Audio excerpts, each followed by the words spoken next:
Бак чиркин биздин күндөр кандай таттуу, бүгүндөн эртеңкиси рахаттуу. Табият жана музыкасы күн санап кандай шаттуу, кандай таттуу. Арбаңыздар, ардактуу кадырман телекөрүүчүлөр, кайрадан назарыңыздарда Нартуу коом долбоорунун энелер мектебинин турмуш сабактары сиздер менен. Бүгүн биздин темабыз үй бүлөдөгү маданият, үй бүлөдөгү тарбия деп аталмакчы.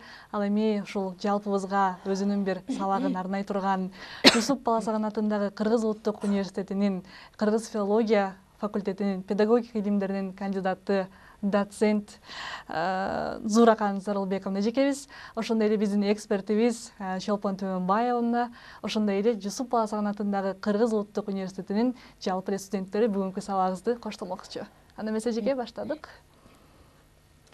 Арбаңыздар, биздин урматтуу угармандар. Биздин бүгүнкү таалим тарбия сабагыбыз жаш ата-энелерге билим берүү системасындагы иштеген жалпы эле мектеп психологдоруна, социалдык кызматкерлерге, мугалимдерге жана тарбиялоочуларга арналмакчы. Коомчулугубузда массалык маалымат каражаттары аркылуу үй бүлөлүк тарбиянын мааниси, ата-эненин үй бүлөлөрдөгү орду, балдарды тарбиялоодо атанын ролу менен эненин ролу жөнүндөгү көйгөйлүү талкууларга күбө болуп келе жатабыз. Өткөн айда 24 сентябрь үй бүлө күнүнө карата Касымалиев Алмаз мырзанын көрсөтүүсү да балдарды зордук зомбулуксуз балдарды үй бүлөдө зордук зомбулуксуз тарбиялоо маселеси боюнча көп сөз айтылды.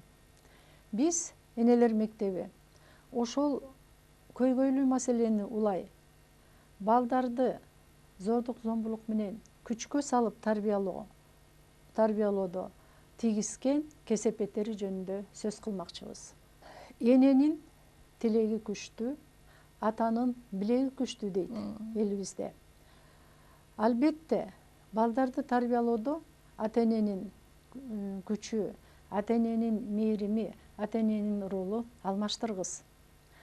Кадырлуу ата-эне ынтымактуу үй бүлөнүн өз баласына берген тарбиясын биз баалуу тажрыйба деп билебиз жана сыймыктанып келебиз. Ал эми балдар үчүн сый урматка бөлөнгөн үлгүлүү ата-энелер да бул чоң сыймык.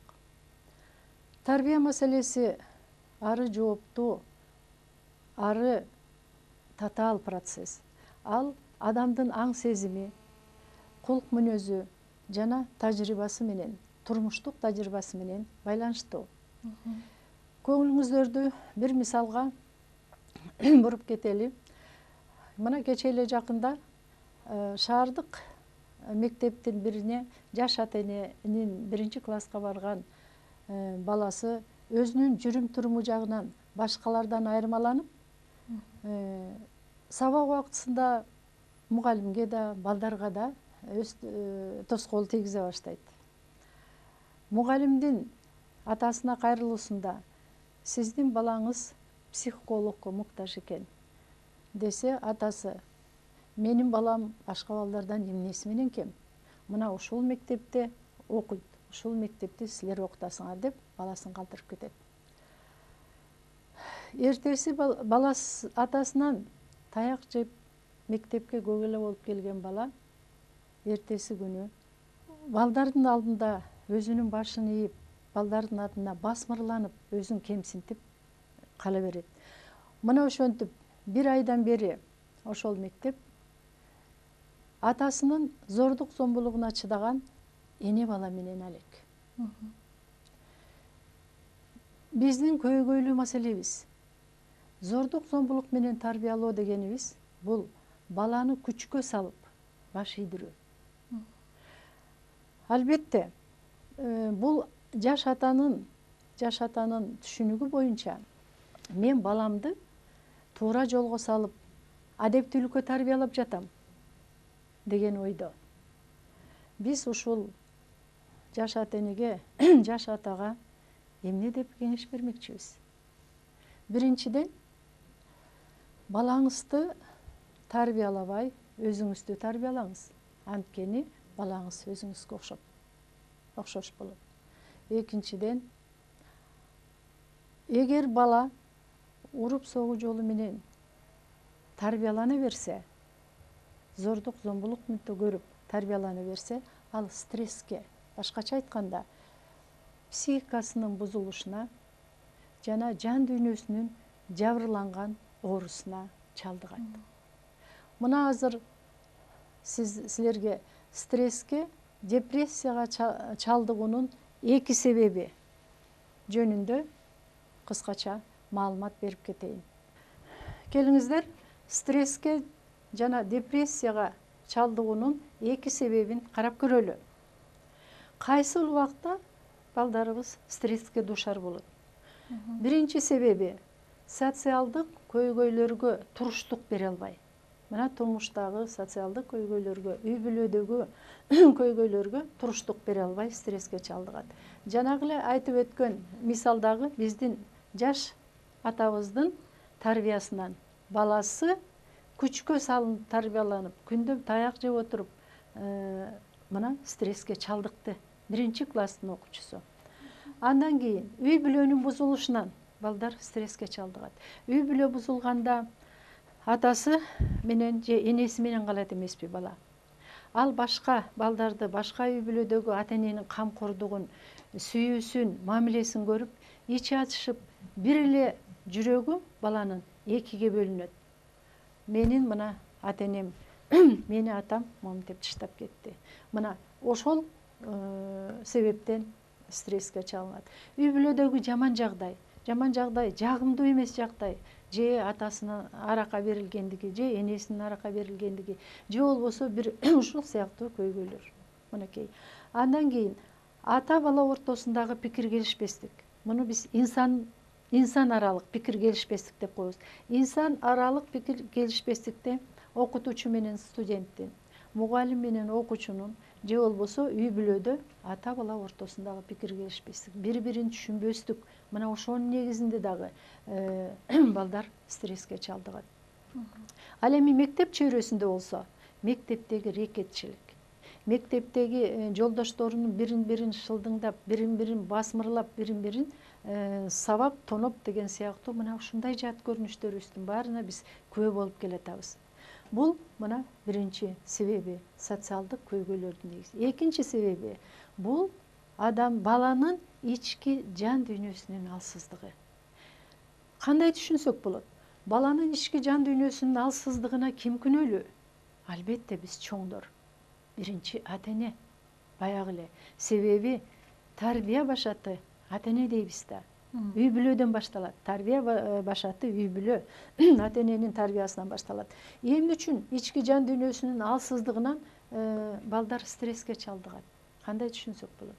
Буну кичинесинен же эрке өстүрөбүз баланы, же болбосо эч кыйынчылыктарга жеткирбей, керек болсо мынакей портфелин мектепке чейин көтөрүп келип, кайта мектептен үйүнө чейин көтөрүп келаткан чоң энени көрөбүз дайыма.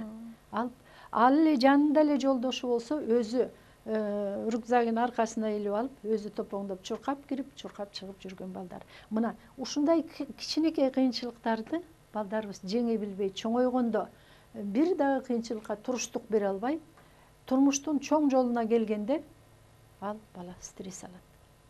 Баягы гүлдөй кылып суу куюп жылуулукта өстүргөн гүлдү сыртка суукка чыгарып койсоң солуп калат деген сыяктуу. Мына биз балдарыбызды ошон үчүн кичинесинен тарбиялаганда өзүнүн жоопкерчилигин сездирип, өзү ошол ишти жазып, ошол артып, ошол койгон максатына жеткирип тарбиялабасак, биздин балдар көрсө турмуштун чоң жолуна чыкканда кыйынчылыктарды жеңе албай, эркинин жогунан, кайратынын жогунан мынтип стресс алып калышат. Бул стресске чалдыккан бала жан дүйнөсүнүн оорусуна сар сана болуп, мына мени атам чыштап кетти, мына мени энем чыштап кетти, ушундай мени эч ким жакшы көрбөйт деген санаркаган сары ооруга айланат дагы, ошондо баланын жан дүйнөсү ооруй баштайт. Бул бала ошол жан дүйнөсүндөгү оорусун эч ким менен сүйлөшкүсү келбей, айткысы келбей, байланышпай, бугун чыгара албай, оору санарка оору баса берет. Түнт болот дагы, бул жалгыздыкка көнө баштайт. Ал жалгыздыкка көнө баштаган бала акыры депрессияга душ болот. Депрессияны медицинада нейропсихоз оорусу деп коебуз. Депрессия абалынан чыга албай бала суицидке жетет. Бул суицид дегенибиз өз жанын өзү кыйуу. Бала ушундай кыйынчылыктарга туруштук бере албай, мынакей мен ал айласыздан акыры өзүнүн жанын өзү кыюуга бел байлайт. Мына чоңдор, биз ушундай кырсыктарга балдарыбызды, жаштарыбызды кырсыктарга жеткирбей, ар бир ушул баскычында, ар бир бала оордуга чалдыган убакта биз өз убактысында балдарыбызды сактап калышыбыз керек. Бул балдар ар бир баскычында мына стресс алган баланы 1-класстагы жана мектепте мугалим эжеи дарып айтты. Сиздин уулуңуз психологдун кеңешине муктаж. Атасы укпастан баласын көгөлө кылып сабап, сен мени уят кылдың, элдин көзүнчө, элдин балдары жөн эле окуп атат, эмне үчүн тентек кыласың, эмне үчүн мугалимди укпайсың деп кайтап келип койду. Карагылачы, мына ушул баланы ушул ойдон койсок, ушул баланы жардам бере албасак, бала акыры мына ушул баскычтарды өтүп калышы мүмкүн. Мындан албетте Кудай сактасын. Эми же ушул жан дүйнөсү ооруган убакта бала өзүнүн жакшы көргөн, ишеним көрсөткөн мугалим эжейине, энесине, эжесине, үй бүлө адамдарына, же болбосо убактысы жетпей, үй бүлө адамдарынын убактысы жетпесе, жолдошторуна айтып, ошолор менен кеңешип, ушул айтып алса, бугун чыгарса, ал мына ушул оорудан, ушул сарсана ойдон арылып калмак. Ага эч ким көңүл бурбагандыктан ал бала өзүнүн жаман ойдун кулу болуп, ошол жаман ойдун кулу болуп отуруп, мен эч кимге керегим жок, мына мени мектептеги жолдошторум дагы шылдыңдайт, мен кеммин алардан, эмнем менен кем, атам жок, энем жок, алар мени жакшы көрсө таштап кетер беле деген жаман ойдун улу болот дагы мына депрессияга. Бул ушул убактарда бардык ата эне анан психологдорго, психиатрларга көргөзө баштайт балдарын. Бирок так эмес маалыматтар боюнча ушундай кырсыкка чалдыккан балдарыбыздын 70% же 60% гана оорудан айыгат. Эң негизги дары өз дартыңдын дабасы өз колуңда деп белгилүү психолог Синельников айткандай, эң негизгиси мына өзүбүздүн колубузда. Бул кичинесинен чоңойгондо балдар дагы ушундай кырсыкка түшкенсе, алар билиш керек. Өз аракети себеби ал эч токтоосуз кайрылыш керек. Улууларга, ата-энелерине, жолдошторуна жалгыз жанагындай жаман ойдун кулу болуп калбаш керек. Ошондо гана ушул абалдан, ушул стресстен бала чыгып кетиши мүмкүн. Албетте, буга биз чоңдор жоопкерчиликтебиз. Биз убактысында баланын кирпик башынан убактысында жолдош жоролору кандай жолдош жоролору менен жүрөт. Мына ошону байкап туруп, ошол жерден убактысында биз жардам берип, чара көрүп, балдарыбызды ушундай жолдорго, ушундай ооруга чалдыктырбашка аракет кылышыбыз керек.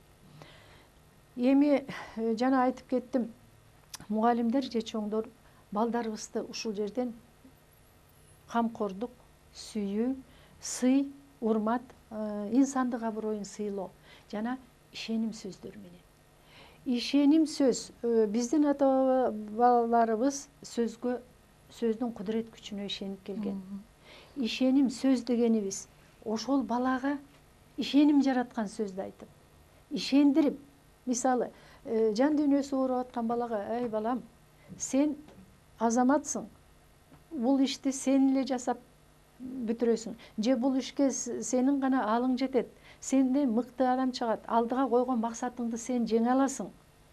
Же болбосо депрессияга келген адамга карачы жолдошторуңду кандай эмгектенип, кандай жетишкендикке жетишип атыр, сен алардан эмнен кем, мынакей сен атанын баласысың деп ишеним сөздөрдү ишендирип отуруп, сен мыктысың, сен жакшысың, сен кыйынсың, керек болсо сенин тукумуңду да мен билем, силердин тукумуңар да мыкты, мына ошондой мыкты адам болуп сен чыгаарыңа ишенем деген ишеним сөздөр менен биз балдарыбызды дарылашыбыз керек. Ошол гана дары балдарды көп учурдан сактап калат. Эми ата бабаларыбыз сөздүн кудурет күчүнө ишеним көрсөтүп, тарбиялоодо үй бүлө куту атада, үйдүн куту энеде.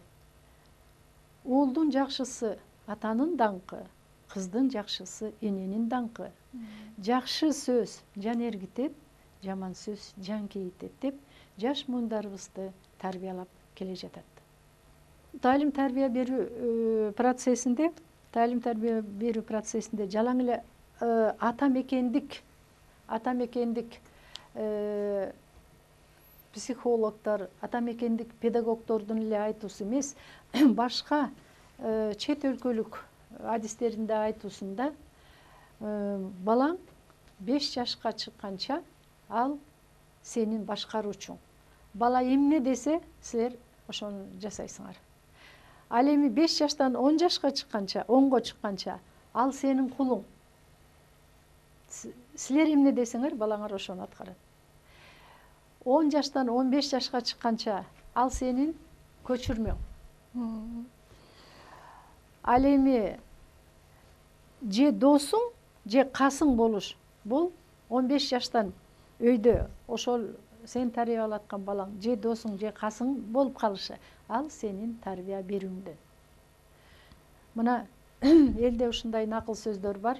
Ошондуктан биз бул тарбия маселесине абдан олуттуу карап, абдан көңүл буруп, тарбия маселеси, тарбия башаты бул үй бүлө деп үй бүлөлөргө кайрылып, жаш ата энелерге кайрылып кетер элек.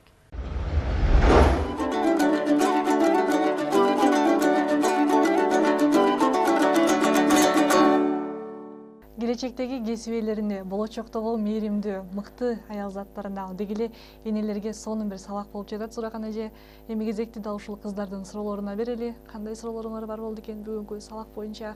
Төмөндө ушул бир омоктуу ойлор айтылып атат, маанилүү маек болуп, керектүү кептер болуп атат. Суроолорго кезек берели. Мен сизге берейин деген суроом, азыркы убактагы тарбия менен мурдакы убакта тарбиянын айырмачылыгы эмнеде? Рахмат сурооңузга. Чоңуз. Эми деги эле тарбия маселесин салыштырып кетсек, бул кыргыз элинде болсун, деги башка эле адамзаттын баалуулугу деп эсептейбиз. Жаштардын тарбиясынан ошол өлкө канчалык өнүгүп өсүү жагында турарын мына биз дайыма белгилеп кетебиз. Илгери ата энебиз балдарын тарбиялаганда чоң ата, чоң эне деп балдар үчүн, неберелер үчүн опора деп коебуз, орусча. Алардын тиреги болчу. Ата энеси жумушка кеткенде же алактуу болгондо чоң ата, чоң энесинин сүйүүсүнө, алардын жылуу мамилесине бөлөнгөн балдар жомок угуп, бешик ырын угуп, анан кийин жакшы макал лакаптарды угуп, өзүнүн жан дүйнөсүнө керектүү, өзүнүн жан дүйнөсүнө жаккан жакшы мамилени көрүп, анан жакшы сөз укчу. Ошондо мына атаң келет, чарчап келет, апаң келет деп чоң ата, чоң эненин тарбиясы аркылуу неберелери тарбияланып, ата энесине дагы мээримин төгүп, сый мамиле кылып, ата энесинин жасаган эмгегин баалай билишчи. Ал эми азыркы ата эне азыркы ата энелер дагы күнөөлөштөн алыспыз. Бирок ошого карабастан ушул турмуштун кырдаалында болсо дагы азыркы ата энелерибиз кайда? Биздин жаштарыбыз үйдөн азыр уядан эмнени көрүп, эмнени алып жатат? Ата энелерибиз турмуштун айынан балдарын окутуп же болбосо балдарына баягы социалдык жактан камсыз кылуунун айынан чет өлкөлөрдө иштеп жүргөн ата эне. Балдар үйдө мээримсиз, ата эненин тарбиясыз, ата эненин сөзүн укпай калган азыр балдарыбыз канчалык көйгөйлүү. Мына ошон үчүн мынабу окшогон стресстер, жан дүйнөнүн жанагы жабырлануу оорулары мына ошондон чыгып атыр. Бирок буга карабастан биз ата энелердин жоопкерчилигин эч качан четке какпайбыз. Алар кайда жүрсө дагы ата эне болгондуктан алар баласынын адам болуп, инсан болуп чоңоюшуна ата энелер жооптуу. Себеби телефондон болсо дагы алар баласын тарбиялаш керек. Алар өзүнүн мээримин төгүш керек, өзүнүн камкордугун билгизиш керек. Таптаса эле мен акча таап атам, мен кыйналып атам, мени көрбөй жатасыңарбы деп балдарын четке кагып койбой, аларды кайта ого бетер өз боруна тартыш керек. Мына азыркы тарбиянын эң көйгөйлүү маселеси ата эне менен балдардын ортосундагы байланыштын жоктугу. Бул байланыш деген бул жылуу мамиле, бул боор бири-бирине боор тартыш. Ошондо менин эмгегимди баланын эмгегин ата эне баалаш керек. Антип бааланбаса ал эмгек, анда эч качан ата менен баланын ортосунда жылуу мамиле, анан жылуу мамиле дегенибиз мына тарбия башаты ошол да. Мына ошол тарбияланбайт. Ата эне баланын мектеп болобу, жогорку окуу жайы болобу, деги иштеп аткан жерден болобу, ошонун жан дүйнөсүнө кириш керек. Жан дүйнөсүндө азыр кириш керек. Эмне менен азыр алек, эмнеси менен кыйналып атыр, эмнеси менен сыймыктанып атыр. Мына ошолордун ошону билип, ошолорго кеп кеңешин берип, ошого багыт бергенде, ошондо баласы ыраазы болот дагы. Да, менин атам, менин энем мына минтип айтты эле, мынакей момундай макалды айтты эле. Азыр билимдүү болуш оңой балам, бирок адам болуш кыйын деди эле дегендей. Мисалы үчүн мына азыр жаштар силердин келечегиңер кең, ар кайсы вузга жогорку окуу жайларына барып туруп бир эмес 3 дипломго ээ болосуңар. Ал эми чындап келгенде ошол билимдүү, илимдүү биздин жаштарыбыз, биздин балдарыбыз Чыңгыз Айтматов айтып кеткендей, азыркы биздин турмушта эң кыйыны, эң татаалы адам болуп калыш. Бир күндүн ичинде өзүмдүн адамдык сапатымды жоготпой, адамдык мамилемди көргөзүп, эл менен элдей болуп дегендей, мынакей ошол азыр кыйын. Ошон үчүн көңүлүңөрдү мына ушуларга дагы буруп кетет элек. Сиз азыр эле ошо стресске кабылуунун 2 жолу тууралуу айтып кеттиңиз. Деги эле суроом ушул тууралуу болсун. Деги эле ошол биздин келечек ээлерибиздин жан дүйнөсүнүн алсыздыгы эмнеде? Жан дүйнөнүн алсыздыгы дагы эле жанагы жаш наристени тарбиялоодон баштайт. Ошол жаш наристеге толук кандуу ата мээрими, ата күчү, эне мээрими төгүлсө, кичинесинен жана бешиги ырдап, кыргыз элинин ооз-эки чыгармачылыгындагы баалуулуктардын баарын ошол сөздүн кудурети күчтүү атпайбызбы? Ошол аркылуу ошол баланын жан дүйнөсү ошолорду сиңирип алса, баланын жан дүйнөсү баягы бош эмес, именно ошого сугарылган болот, ошол баалуулуктарга. Андан ары бала чоңойгондо баланы төрөп эле коюш бала болбойт. Менин кайненем ошентип келип эле. Бала төрөлгөндөн кийин аны багыш керек, аны караш керек. Баланы карабаса эле бала болуп калбайт дегендин маанисин мына азыр эми түшүнүп атабыз. Баланын жан дүйнөсүнө кирип, ошол жаш курагына жараша биринчи мектепке барганча баланы жанагынтип алдейлеп, аздектеп, көзөмөлдөп, жаман жолго кеттиби, жаман ишке бардыбы, жаман эменин үстүнөн чыктыбы деп баланы сактап туруш керек. Андан кийин жанагы биздин элдик өзеки чыгармалар, биздин тарбияга сугарылган кыргыз элинин баалуулуктары, кыргыз элинин үрп адатындагы, салт санаасындагы тарбия. Мына тарбия кайда? Тарбия элдин макалында. Жана эле айтып кетпедикпи? Жакшы кыз, эне даңкы, жакшы уул ата даңкы деп. Ошол жакшы атадан мына жакшы уул, жакшы энеден жакшы кыз дегендей. Же болбосо энесин көрүп кызын ал, эшигин көрүп төрүн өт дейт. Мына ушул макалдын тарбиялык мааниси азыркы 21-кылымдагы биздин жаштарга дагы тарбия сабагы болуп келе жатпайбы? Мынакей жан дүйнөсүнүн алсыз баланы күчтөнтүп, кайрат берип, күч берүү бул ата эне өзүнүн деми менен, өзүнүн кайраты менен, өзүнүн туура өзү үлгү болуп баласын тарбиялашы. Баласына камкордук көрбөй тарбиялабой койсо, баласын же болбосо жана антип эмне кылса ошо кылсын деп өз жайына койсо, бала эч нерсеге жөндөмсүз, мындай кыргызча айтканда бир байкуш болуп калса, албетте турмуштун чоң жолуна түшкөндө ал бала кандай кырсыктарга түшүп болот. Мына алсыз деген маани ошол. Ошон үчүн бул биздин жоопкерчилигибизде. Биз балдарыбызды өз өлкөсүнүн, өз мекенинин социалдык коомго пайдасы келтирген активдүү жараны кылып тарбиялаш мынакей биздин милдет бул. Рахмат. Рахмат, жакшы сабак болду. Жалпы эле көрөрмандар үчүн, жалпы эле телегөрүүчүлөр үчүн бир сонун бир алтынга алмашкыс сонун бир сабак болду десек жаңылышпайбыз. Негизи эле кыргыздардын ар бир макал лакабы, ар бир музыкалык аспабы, ал тургай ошо улуттук кийиминде дагы чоң бир тарбия, чоң бир насаат жатары белгилүү. Сиздер менен ардактуу телегөрүүчүлөр, Нарыктуу коом багыттамасынын Энелер мектебинин турмуш сабактары сиздер менен болду. Бүгүнкү сабак бардык телегөрүүчүлөргө, келечектеги болочоктогу айымдарга сонун бир сабак болду го деген ишеничтебиз. Өзгөртөм десең ааламды, өзүңдөн башта адамды дейт. Андыктан бир келечекке жакшы бир тарбия менен, келечекке жакшы бир акыл насаат менен баралы деген тилекте бүгүнкү сабагыбызды жабык деп жарыялайбыз. Бүгүнкү биздин сабагыбыздын лектору Зууракан Сарылбек эжекебиз болду. Ошондой эле Жусуп Баласаган атындагы Кыргыз улуттук университетинин студенттери болду. Кайрадан көгүлдүр экрандан жолугушканча аман болуңуздар.